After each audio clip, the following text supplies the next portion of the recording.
O que ian ser 3 horas de viaxe por tren remataron con momentos de caos absoluto. É a estampa que se viviu onte en varias estacións logo dunha avaría rexistrada ás 10 da mañá na catenaria á altura do Irixo, que paralizou por completo as vías que ian de Ourense a Santiago e Madrid.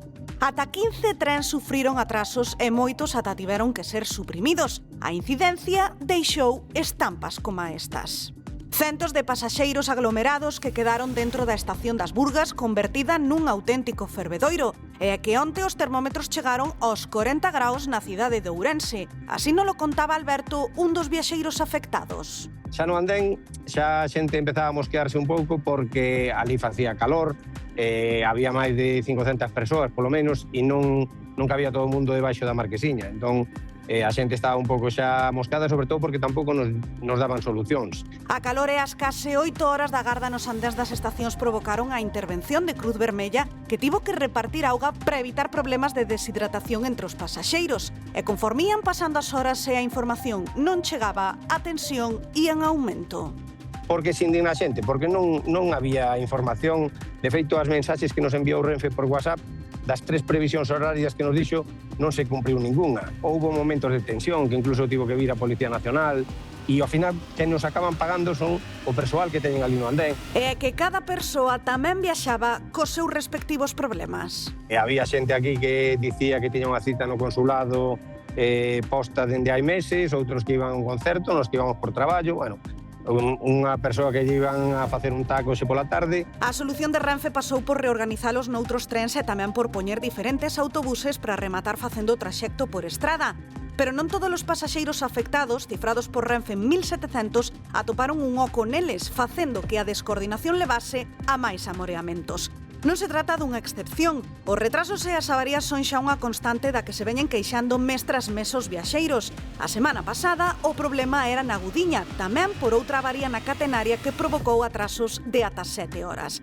Na xornada de hoxe, varios trens tamén sufriron retrasos de ata 80 minutos. O que se sabe a toda agora é que non hai previsión de cando se arranxará a catenaria no tramo do Irixo. Polo momento, seguen circulando por unha vía única os de ambos sentidos.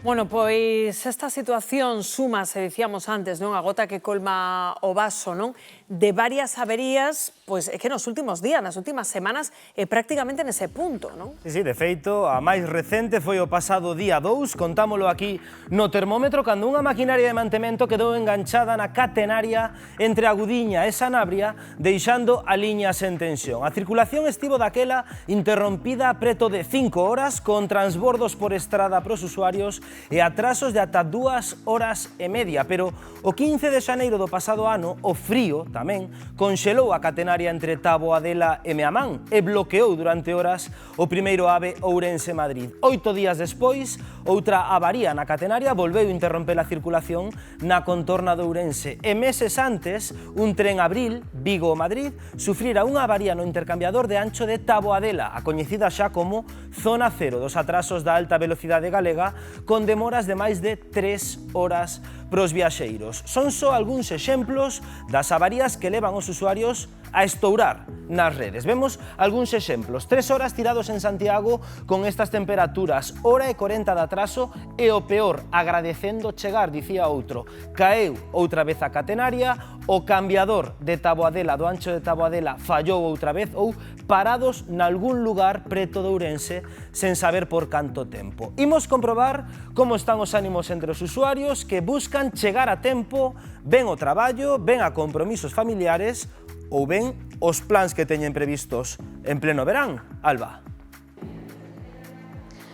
Pois a tensión continúa nas estacións galegas e non é para menos, porque se onte houbo máis de 3.000 persoas afectadas, hoxe esta cifra continúa aumentando. O día comezou con 2 trens suspendidos que ian de Santiago a Ourense, de Ourense a Santiago, onde os pasaxeiros tiveron que ser trasladados en autobús. Ademais, outro tren que ia dende Santiago cara a Madrid a 6 menos 10 da mañá saiu cun retraso de 80 minutos. Agora mesmo a DIF acaba de informar que os trens están agora mesmo circulando, pero sí que é certo que no tramo do Irixo, onde houbo onte ese incidente, están facendo por unha vía única. A reparación definitiva, di a DIF, está centrada no desvío da catenaria e está previsto para esta noite, por lo que a circulación podería quedar normalizada mañá. Agora mesmo, como dicimos, a tensión e, sobre todo, a incerteza continúan nas estacións galegas. Estamos con tres mulleres que onte viviron un pesadelo nun tren. Que foi o que pasou?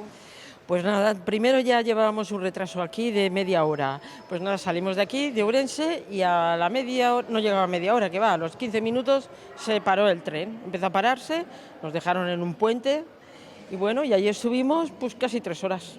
3 horas paradas nun tren. ¿Cómo viviste desde ese momento? Pues yo especialmente muy estresante porque no había aire acondicionado, había mucha aglomeración de gente, sudando, entonces esperando siempre a ver cómo y cuándo, de qué forma íbamos a salir de ahí. Y estuvimos, ya te digo, 3 horas, pero fatal. Bueno, es todo súper mal. Sin oxígeno, la gente protestando, y es lo que nos pasó. Y ya llegamos a la 1:30. Estamos falando de que a circulación pouco a pouco irá normalizándose, pero agora mesmo hai incerteza, non sabes cando colles un tren, se vas quedar incluso parado na vía. Correcto, sí. De hecho, Entonces, Ponferrada hay que ir en autobús. Nosotros vamos a Pontevedra y no, nos han dicho que en tren, pero tampoco tenemos la gran seguridad, ¿eh? Que lo mismo, esperemos que lleguemos. lo que es seguro es que Renfe ha contratado autobuses desde las 6 de la mañana hasta la 1 del mediodía. Lo que no sabemos es para qué trenes van a ser. Moita tensión, moita incerteza e moitos nervios tamén. Pero es que es normal, porque vamos a ver, si vienes desde Valencia para pasar 2 o 3 días, o 4 o 5 relajados, con la ilusión te vas a Santiago y te das cuenta que tienes que estar 3 horas, no más, en Santiago. Estamos en pleno suyo, moita xente vai de vacacións e atópase con esta estampa. Este é o testemunho destas mulleres que, como elas mesmo din, estiveron onte 3 horas dentro dun tren.